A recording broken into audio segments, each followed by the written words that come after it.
수많은 환난과 고통 가운데서도 늘 당신의 자들과 함께 하시는 하나님의 크신 사랑과 은혜가 이 시간 이 모임 안에 함께하기를 원하며 우리의 온 몸과 마음이 오직 주께만 관심을 쏟고 주만 바라볼 수 있는 시간이 될 수 있도록 도와주시옵소서.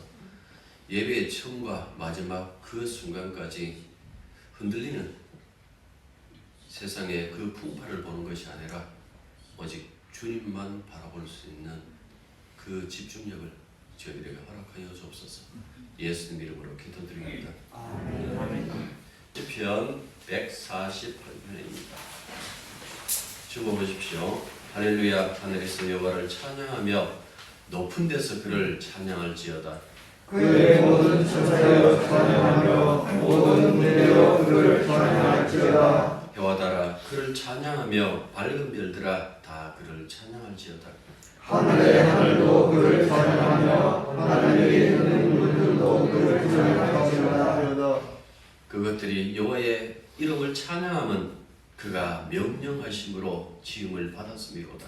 그가 또 그것들을 영원히 세우시고 해하지 못할 명령을 정하셨다.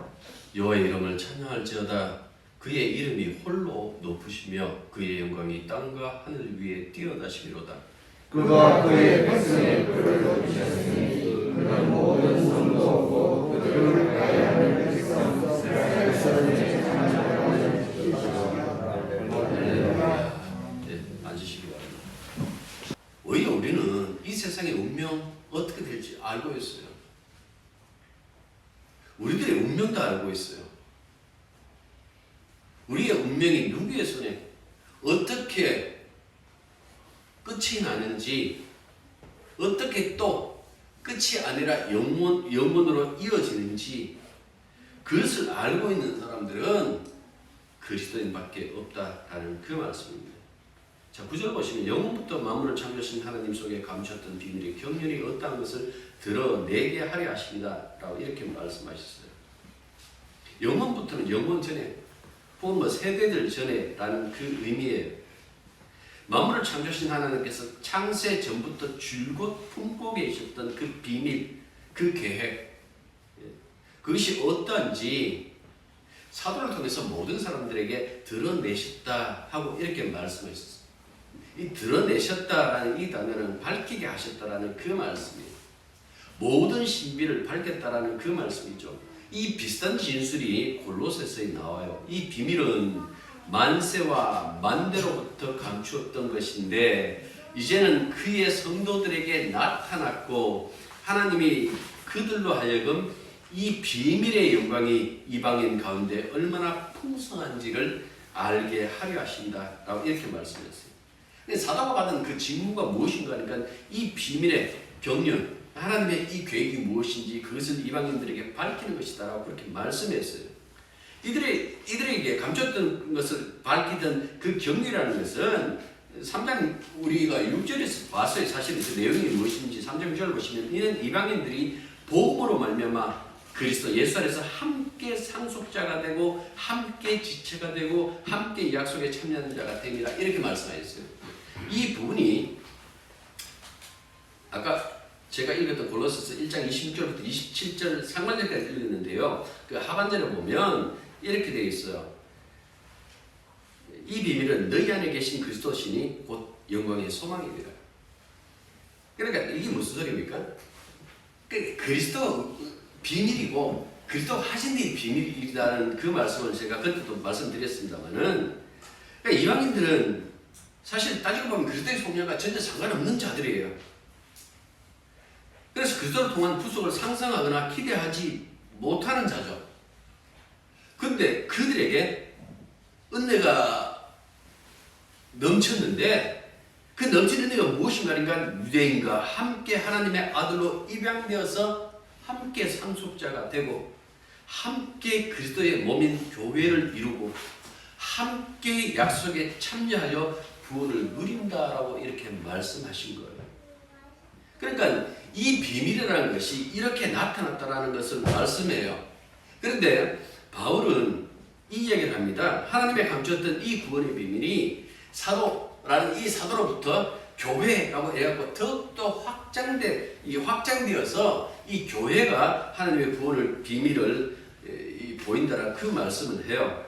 그런데 이 교회를 통한 하나님의 구원의 각종 이 구원의 비밀들이요, 사람들뿐만 아니라 10절 보십시오.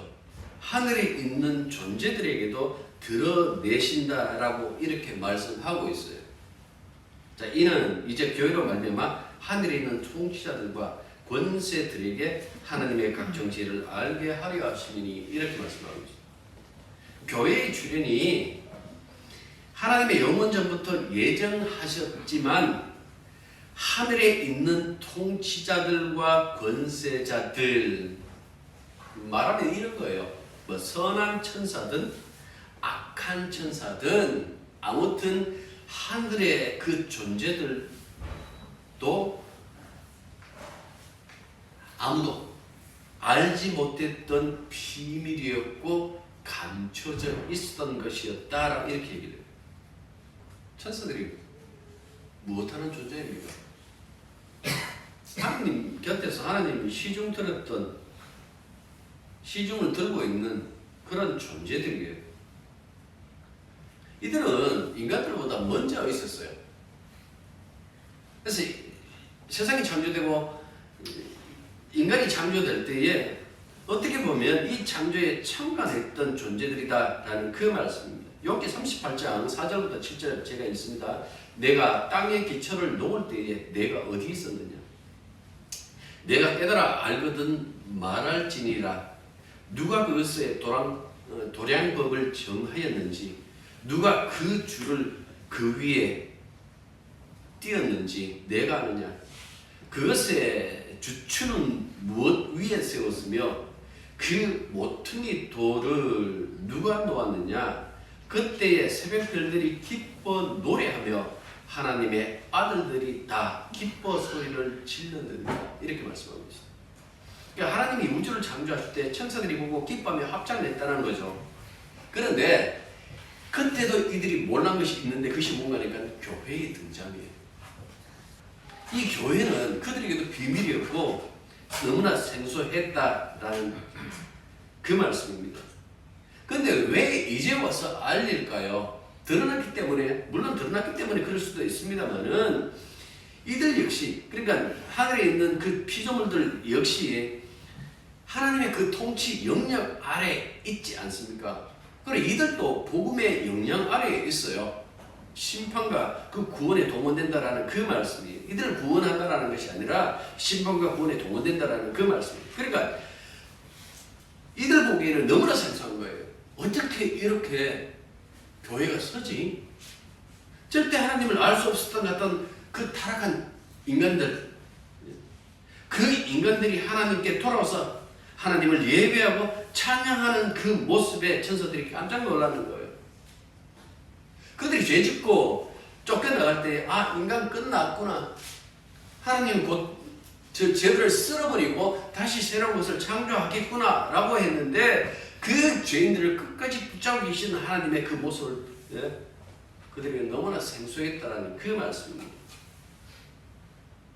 죄를 지면서도 자기의 죄가 얼마나 큰지 몰라요, 인간은. 남들이 죄 지을 때, 남들이 잘못했다라고 생각될 때는 가차없이 그것을 공격해요. 자신이 얼마나 그 잘못된지 모르죠. 사람들은 언제나 중간에 서고, 그래서 뭐 선거에 보면 중도층이 뭐 결정짓는데 중도층은 뭐 없어요. 세상에 중도층이 어디 있어요? 어떻게 보면 25장 보면 그 중간에 서신 분 예수님이에요. 좌측, 우측 예수님이 세우는 거예요. 어떻게 인간이 그 중간에 서고 니는 이렇다, 니는 이렇다 이렇게 이야기할 수 있을까?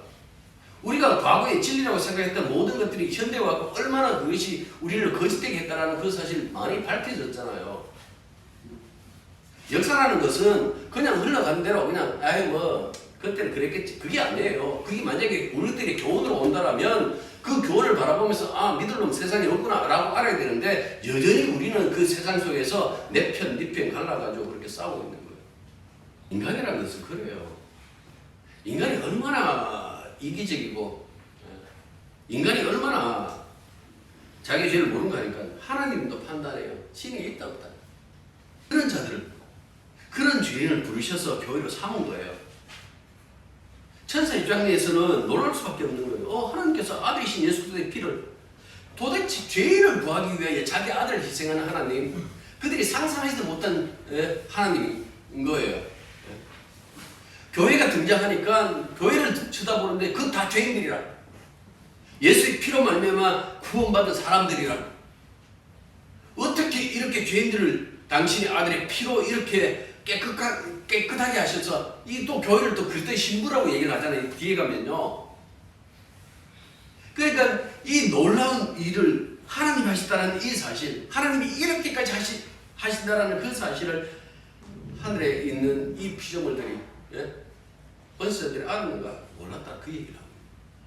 때가 참에 하나님이 그 아들을 보내서 여자에게서 나게 하시고, 율법 아래에 나게 하신 것은 율법 아래에 있는 자들을 속량하시고 우리로 아들의 명분을 얻게 하려 하십니다. 이거 몰랐어요.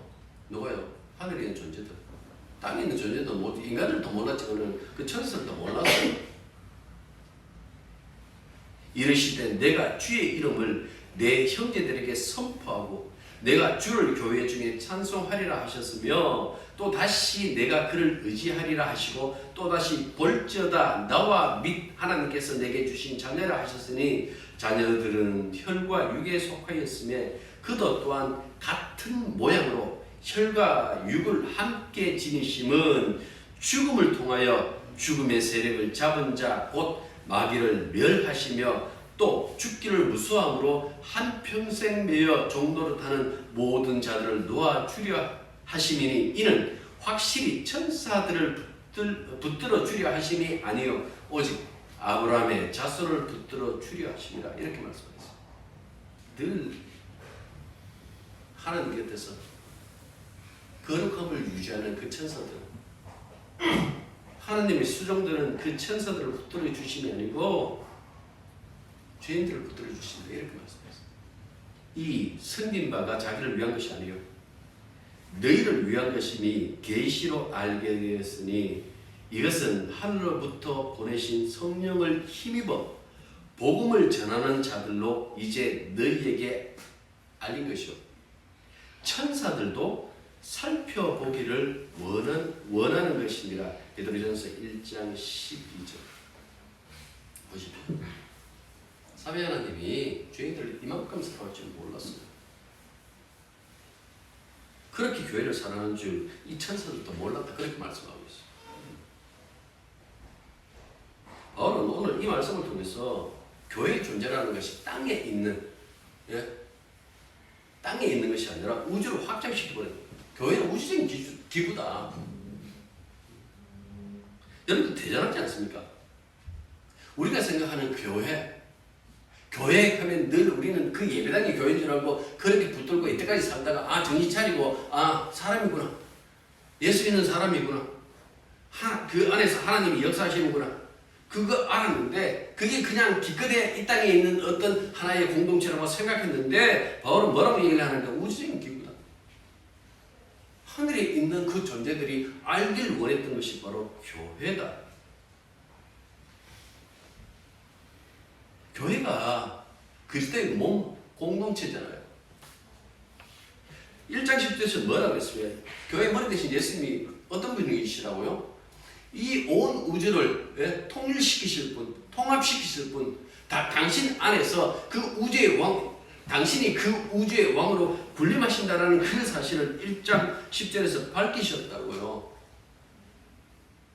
교회가 그런 거예요. 기껏 우리가 다니는 교회 이야기할 때에 교회 건물이 좋다. 우리 교인들이 좋다. 여러분들 이렇게 생각했죠. 얼마나 위대한가라는 그 사실에 대해서는 생각 안 하셨죠. 죄인들을 불러 모아놓고 어떻게 바꾸셨는지 이 새롭게 바뀌진 그 사실에 대하여 얼마나 우리가 깊이 아는지 그 부분에 대해서 생각 안 하셨죠. 나를 얼마나 사랑하시지, 우리를 얼마나 사랑하시는지. 나중에 이제 다음 주에 그 부분 볼 거예요. 그래서 그 얘기를 해요. 기도하면서 제발 좀 하나님의 사랑을 알기를 원한다. 그 사랑의 높이와 깊이와 넓이가 하면서 기도하실 거예요. 하나님의 각종 지혜라는 말은 여러 가지 형태와 형식으로 계시될 수 있는 것을 의미하는 거예요. 쿰난 문서, 쿰난 동굴에서 이 문서가 발견되는데 거기에 하나님의 지혜는 만물의 시간, 질서를 결정하는 하나님의 포괄적인 계획, 규정. 그래서 인간이 도달할 수 없는 비밀이다라고 이렇게 얘기를 해요. 물론 바울도 로마서에 보면 깊도다 하나님의 지혜와 지식의 풍성함이여 그의 판단은 헤아리지 못할 것이며 그의 길은 찾지 못할 것이로다라고 이렇게 얘기를 했어요. 그러니까 인간들뿐만 아니라 천사들이라 할지라도 하나님이 어떻게 그렇게 다양하게 당신의 그 계획들을 이루시는지 그걸 그들은 알지 못했고 또한 그 풍성함을 인정하지 않을 수 없다라는 그 말씀입니다. 그렇게 그 다양하게 그렇게 그 풍성하게 도대체 나타내는 것이 무엇일까라고 했을 때 11절 보십시오. 곧 영원부터 우리 주 예수 그리스도 안에서 예정하신 뜻대로 하신 것이다. 예정하시다고 했어요. 당신이 지혜로 예정하셨다. 근데 이 예정이 인간에게만 해당되는 게 아니고 어디까지 넓어졌어요? 하늘에까지, 하늘나라까지, 그 천사의 세계까지. 왜 그런가 하니까 하나님의 그 뜻에 완전히 모든 피조물들이 지배당하고 있다는 그 사실을 보여주는 거예요. 사실 하나님이 계실 때 창세전에 하나님 아버지와 아들의 계약한 것이 무엇인가니까 온 우주, 창조하신 온 우주의 영역까지 확대한 그 프로젝트가 뭔고 하니까 아까 그 말씀드렸죠. 모든 것을 예수 안에서 통일시키겠다. 1장 10절 말씀. 아들이 이 우주 창조의 정점이고 최고의 영광이다. 그 사실. 시편 2편에 보면 그의 아들에게 입맞추라. 그렇지 아니하면 진노하심으로 너희가 길에서 망하리니 그의 진노가 급하심이라. 여호와께 피하는 모든 사람은 다 복이 있도다 하고 이렇게 말씀했어요. 쉽게 말하면 이때까지 이야기가 무엇인가 하니까 하나님은 세상을 이 우주를 창조하기 전부터 아들에게만 관심이 있다. 하나님은 아들에게만 관심을 두고 난 다음에 모든 일을 하셨다라는 거예요. 영원 전부터 있던 일은 우리들의 어떤 태생, 우리들의 어떤 삶의 이야기들이 아니었어요. 그때부터 있었던 것은 예수 일밖에 없어요. 그래서 바울은 하나님의 지혜를 이야기할 때마다 항상 그리스도와 관련해서 그렇게 사용하고 있는 것이죠. 하나님이 그 아들을 통해서 어떻게 이 세상을 구원하시는지, 어떻게 이 세상을 통치하실 것이며 마무리하실 것인지 그 아들을 통해서 모든 것을 이야기를 하는데 우리는 교회에 앉아서도 세상 것 때문에 걱정하고 교회 문 열고 나가면 그때부터는 완전히 그냥 예수님 일은 던져버리죠. 내 일만 생각하죠. 자신의 일만 생각하죠. 이런 자들을 불러갖고 교회 만들었다니까요. 우리가 주님 앞에서 입을 다물어야 되는 이유가 여기에 있는 거예요. 그분의 사랑에 비해서 우리의 사랑이라는 것은 사랑이라고 할 것도 없겠죠. 자기 사랑이죠. 주님 그래도 저를 구원해 줘야 돼요. 이 발로 아닌가요? 여기서 출발했지 않은가요? 십자가 믿으러 가면 십자가 믿고 예수 믿으러 가면 예수 믿을 테니까 저 구원해 줘야 돼요. 그거 하나님께서 모르실 줄 알아요. 다 알아요. 그런데도 불구하고 부르셔서 사랑하시며 교회로 삼으셨단 말이에요. 그래서 찬양을 드릴 때마다 항상 아버지와 그 아들, 삼위 하나님에게 돌리는 그 이유가 여기 있는 거예요. 바울 자신은 안 그런 줄 알아요. 로마서 7장에서 그 얘기를 하잖아요. 인간의 심정이라는 것이 어떤가 생각과 다르게 행동되는 그 몸의 그 모습을 누구보다도 그렇게 뼈저리게 알았던 그 바울이었어요. 그러니까 이런 모습을 볼 때에 하나님의 사랑이 얼마나 큰가라는 그 사실에 대해서 알아야 되는데 우리는 늘 내일만 알아요. 신앙은 예수님한테 관심 가지는 거예요. 그런데 늘 자기에게 관심 가져요. 내가 오늘 큐티했는지, 내가 오늘 기도를 얼마나 했는지. 그게 중요하지 않다라는 것 아니에요. 그거는 저 던져놓고 나중에 챙겨봐도 돼요. 주님이 누구신지 그 부분에 우리가 고민을 가지고 나가야 되는데 그 부분은 안 하는 거예요. 세상 생각해 보십시오. 지금 우리나라 지금 진짜 연락이 싸우고 있는데 싸운 게 뭐예요? 이게 죄가 된다 안 된다 하고 조그만 거 이제 끄집고 와갖고 이제 싸워요. 근데 이 부분을 가지고 여러분들 교회로 한번 끌고 와 보십시오. 세상에. 그건 죄도 아니다. 칼 죄들을 지었는데 구원하신 거예요. 그러니까 인간의 죄로서는 이게 말이 안 되는 거예요. 저 사람도 구원받았어? 부부싸움, 예? 땡통하고 난 다음에 와갖고 가장 씩씩거리면서 목사님 우리 남편이 있는 천국 안 갈 거예요. 하면서 막 예? 씩씩거린다고. 그런데 여러분들 그런 우리들을 구원하셨다고요. 이사야 55장 8절 내 생각이 너희 생각과 다르며 내 길은 너희 길과 다릅니다. 이게 하나님이니까 가능한 거예요. 우리 같으면 작살내죠. 없는 것도 죄 만들어가지고 사람을 그냥 예? 다리 거는 것이 인간이에요. 그런데 눈에 뻔히 보이는 그 죄를 용서하시고 당신의 자녀로 삼았다? 이거는 인간의 지혜든 아니면 하늘에 있는 그 존재들의 지혜든 그 지혜로서는 상상하지도 못할 일이 벌어진 거예요. 자신을 희생하고 죄인을 살리신다? 도대체 이런 하나님이 어디 있어요? 그 얘기를 하고 있는 거예요. 과학이 발달할수록 과학계 종교교회 또한 종교계 안에서 갈등해요. 창조냐, 진화냐, 창조가 되었다면 이런 이런 창조냐, 늦은 창조냐, 그거 두고 서로 이렇게 대화를 하지만 결국 대화가 통하지도 않아요. 그래서 어떻게든 그들과 대화하기 위하여 여러 가지 의견을 제시하지만 사실은 여러분들 이것 생각을 해보셔야 됩니다. 그러면 과학자들하고 대화를 통하면 그들이 구원에 이릅니까?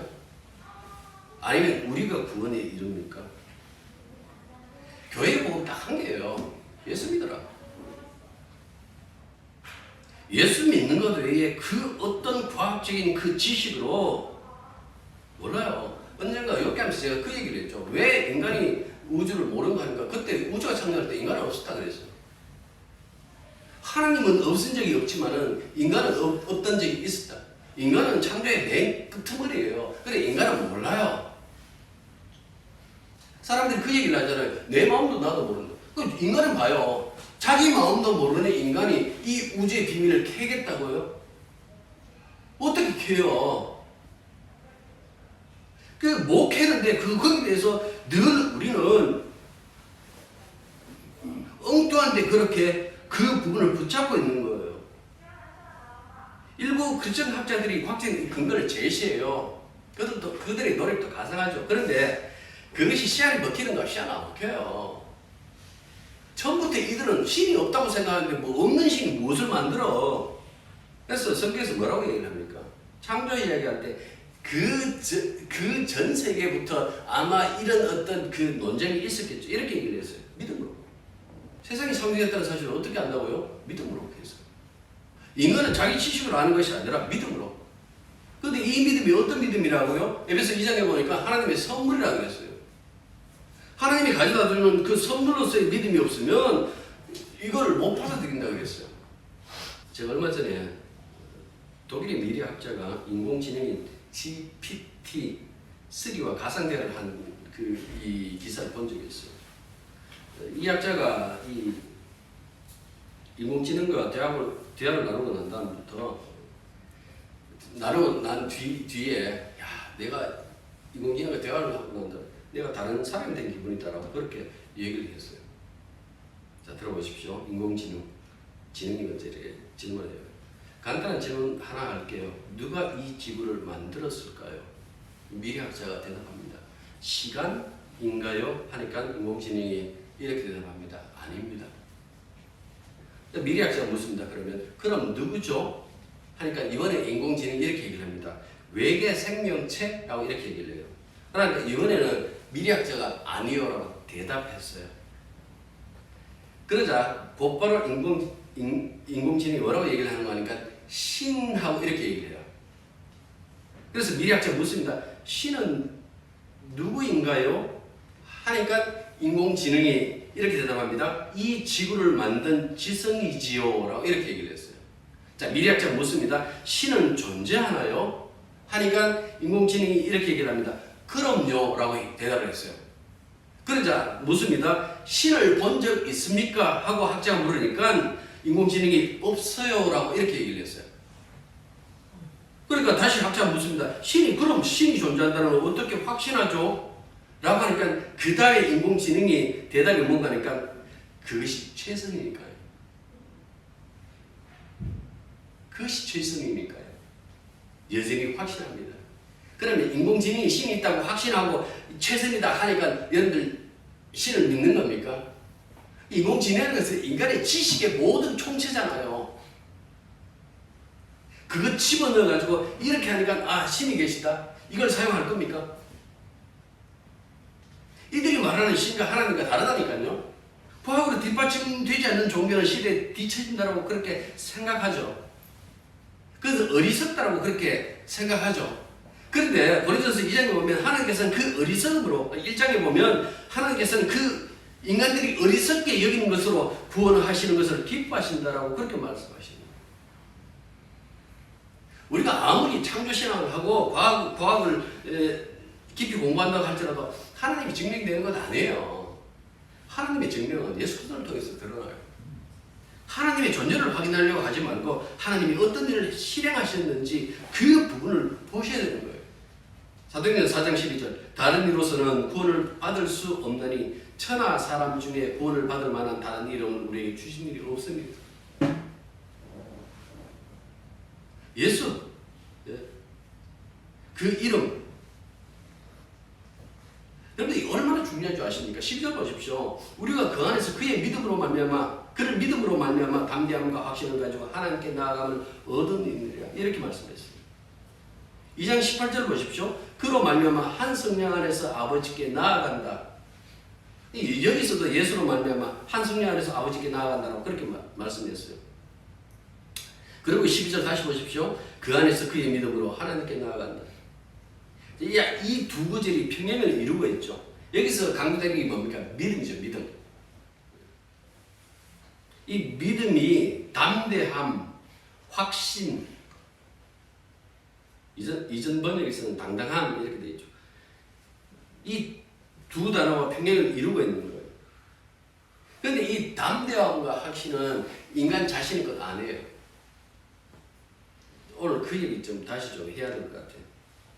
믿는 자의 그 용기, 신뢰가 아니라 여기서 말하는 담대함과 확신은 주님과의 관계예요. 그를 믿음으로 목격적 속격으로 번역했어요. 피스테오스 아우투라고 이렇게 되어 있어요. 그의 믿음으로 주격 속격. 이거 그때 갈라디아서 하면서 그 얘기를 했어요. 지금 논쟁되고 있는 것이 예수를 믿음으로냐, 예수의 믿음으로냐, 목적격이냐 아니면 주격이냐라는 그런 논쟁이 있다 그랬잖아요. 우리의 믿음요. 우리의 믿음이라는 것은 앞서서 말씀드린 것처럼 주님의 믿음에 대한 응답이죠. 주님의 믿음의 반영이잖아요. 주님이 우리들 안에서 믿음을 주지 않으면 믿음이 없단 말이에요. 내가 말하는 내가 믿는다라는 것은 그 믿음 아니에요. 주님이 주셔야 된다라는 그 말씀을 드렸어요. 그리스도인은 그리스도의 믿음에 참여한 자지 그리스도인은 그리스도가 있다고 믿는 사람, 그리스도가 우리를 구원한다고 믿는 사람 아니에요. 그리스도인은 그리스도의 믿음에 참여한 사람이다라는 그 말씀입니다. 자, 2장 8절 다시 보십시오. 믿음 뭐라 그랬습니까? 너희께서 난 것이 아니다 그랬어요. 하나님의 선물이다 그랬어요. 그때도 나 잘 믿어요 라는 그 인간들이 얼마나 많았겠습니까? 그건 믿음 아니다. 그건 니한테부터 출발하는 건 믿음이 아니다라고 그렇게 얘기해요. 하나님의 선물로 오지 않는 그 믿음 아니고 그렇기 때문에 자랑하지 말라라고 이렇게 말씀하셨던 거예요. 우리의 믿음 가지고 담대하게 하나님 앞에 나간다고요. 인간의 믿음이라는 것이 그렇게 신뢰할 만하던가요? 불확실성이 크지 않던가요? 사람이 조금만 그 인생이 흔들리면 신앙의 본전 다 나와요. 자기 기분 좋을 때는 정말 하나님밖에 없다라고 그렇게 얘기를 하다가 조금만 지 인생이 흔들리면 뭐라고 얘기를 합니까? 하나님 나 사랑 안 하죠.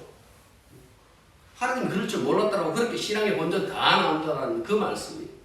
그런데 어떻게 담대하고 확신을 가지고 하나님 앞에 나갈 수 있을까요? 그게 가능할까요? 이때까지 복음이 무엇이었습니까? 유대인이나 이방인이나 모두가 하나님의 영광에 이르지 못하고 죄인으로 판명되어서 하나님의 진노의 심판 아래서 절망적이었다는 것 아니었습니까? 그러나 하나님께서 그리스도의 믿음, 곧 십자가에 피 흘리시고 죽기까지 충성하신 그 일을 통해서 죄인들을 자기 백성으로 삼고 그들을 의롭다고 하시고 구원 주셨다라는 그것 아닙니까? 이걸 갖고 복음 그래요. 늘 거기에 놀아나죠. 앞으로 이 세계가 더욱더 이렇게 기술적으로 발전하면요, 현실 기독교는 이렇게 남을 거예요. 하나의 그냥 윤리와 도덕을 가리키는 뭐 한 단체 정도. 지금도 그러니까. 사회에서는 신이 있느냐 없느냐 중요하지 않아요. 저기 모인 사람들이 좀 이 사회에 이바지하고 좀 착하게 살았으면 좋겠다라는 그 생각하겠죠.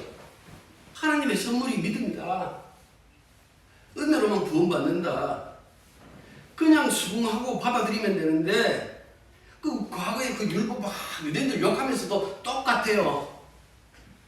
구약의 유대인들 보십시오. 이렇게 뭐 하면서 그 욕하는데 그 욕하면서도 똑같이 따라하는 거예요. 꼭 아들이 나 아버지 안 닮을래요. 저 버럭버럭 긋던 성경 나 안 닮아야지. 그런데 그 아들이 나중에 보면 저 아버지하고 똑같이 그 행동하고 있는 거예요. 유전자가 그렇게 참 이기적이에요. 같이 하는 거예요. 믿음을 하면 자기 믿음. 맨날 궁금한 거예요. 내가 과연 천국 갈 건가? 예? 안 갈 건가? 못 갈 건가? 성경에서는 믿음을 다르게 이야기를 하는데 사람들은 항상 자기 믿음을 이야기를 하는 거예요. 하나님 앞에 나갈 수 있는 것은 그 피로 말미암은 거잖아요. 예수님의 믿음 가지고 나가는 거예요. 그 아들의 당당함을 가지고 나가는 거예요. 이제 아들로 삼았는데 예수의 피로 말미암아 아들로 삼으셨어요.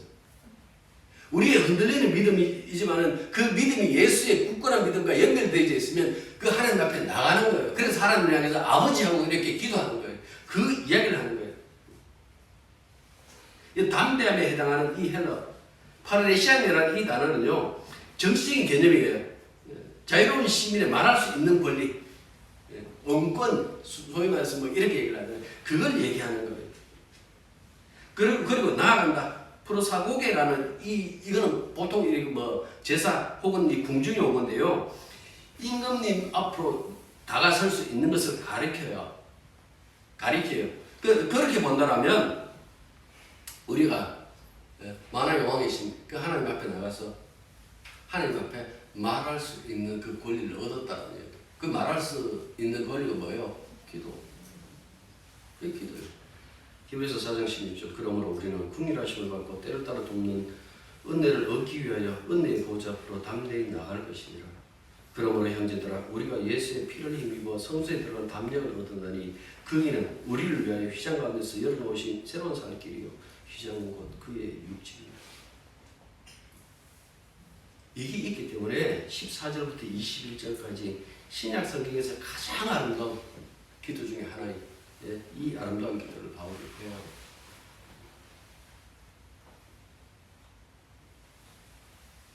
그리고 마지막 23절에서 그 얘기를 하죠. 옥중서신이니까 이 3장 1절 보십시오. 뭐라고 하나요? 3장 1절 이러므로 그리스도 예수의 이름으로 너희 이방인을 위하여 갇힌 자 된 나 바울이 말하거니와. 그 이야기로 13절이 다시 돌아가요. 내가 가졌다고. 낙심하지 말라. 내가 지금 이 일을 당하고 있다고 낙심하지 말라. 오히려 너희들에게는 영광이다. 왜요? 그게 바울이 늘 그 얘기를 해요. 우리가 예수 때문에 받는 이 고난은 그리스도의 그 고난에 참여하는 일이다 라고 이렇게 얘기했어요. 십자가의 그 고난이 부활의 그 영광으로 이어져요. 그래서 너희들에게 영광 된다는 그 말씀은 뭡니까? 예수 믿으면서 이 땅에서의 고난은 피할 수 없다라는 그 이야기를 로마서 8장에서 되었어요. 예수 믿고 이제 발 뻗고 살아야지. 그런 기독교 없어요. 오히려 세상의 평안함, 세상의 어떤 그 즐거움을 포기하는 것이 예수 믿는 거예요. 그 고난 속에 뛰어드는데 그 고난이 고난으로 끝나는 것이 아니라 영광으로 끝나더라라는 그 사실을 우리 주님을 통해서 드러내신 거예요. 따라서 사도가 이 고난 속에 뛰어 들어가 있고 고난 속에 있다라는 것은 곧 주님의 영광에 참여한다라는 그 말이기 때문에 그 얘기를 하는 거예요. 너희들 부끄러움 아니다. 이건 너희들의 영광이다. 기도하겠습니다. 주님 주신 그 말씀 안에서 우리의 믿음의 형태가 어떻게 꼬여 있는지를 잘 알게 해 주시사 그래서 풀리기보다는 포기해버리고 주님이 다시 심어주시는 주님의 믿음으로 우리가 교회로 믿는 공동체로 살아갈 수 있도록 도와주시옵소서. 우리의 삶 속에서 얼마만큼 예수님을 생각하며 사는지 모르겠으나 그럼에도 불구하고 주님이 우리를 사랑하시며 이끄실 때에 주여 혹 정신을 차리면 그때마다 하나님께 감사하고 찬송하는 그런 저희들이 되게 도와주시옵소서. 참 많은 어려움 속에 있는 당신의 백성들 뿐만 아니라 이 땅에 있는 모든 피조물들이 하나님의 은혜를 입을 수 있도록 주님께서 긍휼을 베풀어 주시옵소서. 예수님 이름으로 기도드립니다. 이제는 우리 주 예수 그리스도의 은혜와 하나님 우리 아버지의 크고 놀라우신 사랑과 성령의 교통하심과 교사심이 진실로 교회에 속해 있으며 하나님의 비밀을 온 우주에 전파하는 그 부름을 받았다고 믿고 예수가 주님이시라는 그 사실을 부끄럼 없이 담대하게 세상에 외치는 당신의 자녀들 위해 이제부터 항상 함께 있기를 축원합니다. 아멘.